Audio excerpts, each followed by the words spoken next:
Hello friends, आज हम करेंगे जिम बेलिस का करेक्टर स्केच। तो शुरू करते हैं। Doctor Jim Bayliss is a minor character in the play. बहुत ही छोटा सा करेक्टर है प्ले में। He is a middle aged man of about 40। तो ये बहुत ही अधखड़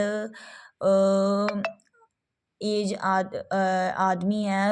अबाउट 40 ईयर्स मतलब 40 साल का। He comes in it till the end. वो आता है एंड तक, ठीक है। इस नाटक में ही इज़ फॉन्ड ऑफ तम्बाकू। उसे तम्बाकू का बहुत शौक है। Mostly a pipe seen in his mouth. तो अक्सर उसकी ये मुंह में एक पाइप दिखाई देती है। He is a neighbour of Joe Keller. पड़ोसी है जो कैलर का। He has bought Steve Deever's old house. तो उसने ख़रीदा है स्टीव डीवर का पुराना घर भी खरीदा चुका है वो। He is a good neighbour, बहुत ही अच्छा पड़ोसी है। He cares his neighbour. तो अपने पड़ोसी की मतलब केयर भी करता है। He goes to receive George at the airport when other member of the family are busy. तो वो जाता है, प्राप्त करने जाता है, मतलब लेने जाता है जॉर्ज को एयरपोर्ट से जब अदर जो मेंबर होते हैं फैमिली के बिजी होती हैं। He has full confidence that Joe Keller is guilt and he supplied defective cylinder to the air force. तो उसे पूरा विश्वास है कि जो कैलर की गलती है और उसने ही भेजी हैं जो डिफेक्टिव सिलेंडर एयरफोर्स को। बट ही कीप्स साइलेंट, लेकिन वो चुप रहता है। He never tries to poison in Ann's and George mind against Keller. वो नहीं चाहता कि वो जहर फैलाए एन और जॉर्ज के माइंड में कैलर के खिलाफ। A remarkable quality of Jim's character is his laughed nature.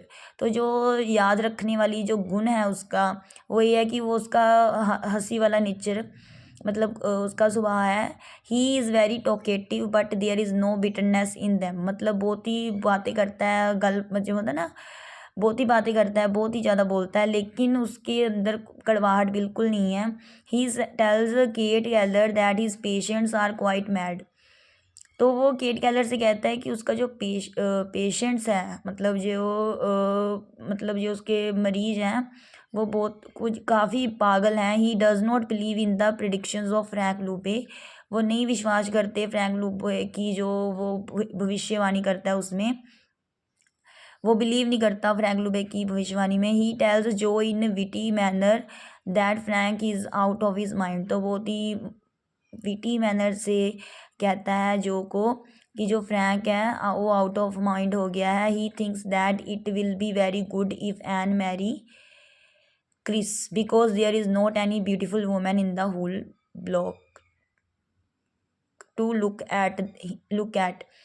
तो वो सोचता है कि जो it will be very good, बहुत अच्छा होगा अगर एन मैरी कर ले क्रिस से, क्योंकि कोई भी ब्यूटीफुल वुमेन नहीं है होल ब्लॉक में जो दिखती हो ऐसी। He then sees his fat wife coming.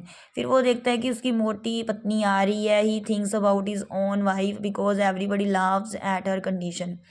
फिर वो अपनी पत्नी के बारे में सोचता है कि हर कोई उसे देखकर हंसता है उसकी हालत पर। Jim Bayliss is a hand packed husband, मतलब जो का गुलाम है वो। He puts up patiently with the insulting words and behaviour of his wife. तो वो बहुत ही धीरे से या पेशेंटली होता है ना, आराम से इंसल्टिंग जो वर्ड होते हैं, बिहेवियर होता है अपनी वाइफ का, वो ले लेता है, सुन लेता है। She calls him a dog. तो वो उसे कुत्ता भी कहती है। शी इज़ एन अगली वुमेन, वो बहुत ही बदसूरत औरत है। She doubts his relationship with female patients. तो उसे डाउट रहता है कि उसके जो संबंध होते हैं फीमेल पेशेंट्स के साथ, जो फीमेल मरीज होती हैं उसके साथ। She could smell and perfumes of is female.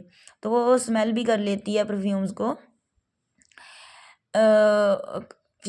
Even on the telephone callers, even यहाँ तक कि टेलीफोन पर भी वो स्मेल कर लेती है अभी वो किस औरत के साथ है या कुछ भी।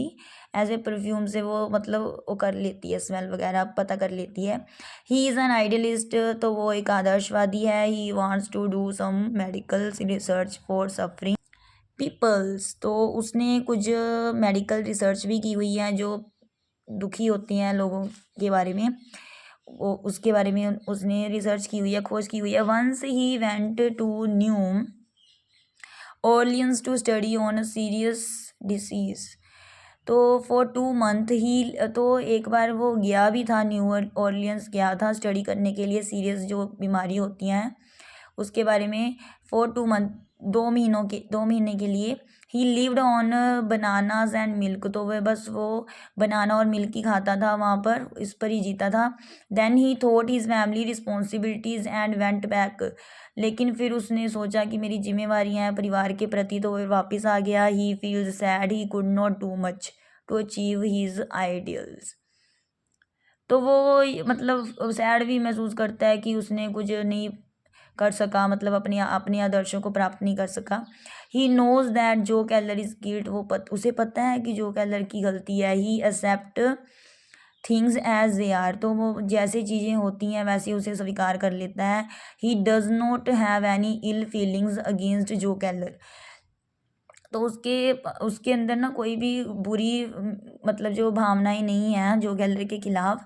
When Chris quarrels with his father he tells him that he will come back, तो जब क्वारल करता है, झगड़ा करता है ना क्रिस अपने पिता से, तो वो उसे कहता है कि कोई बात नहीं वो वापस आ जाएगा, जो गैलो कहता है कि वापस आ जाएगा। तो so he has an important role in the play, तो उसका भी एक महत्वपूर्ण रोल है इस प्ले में। थैंक्स।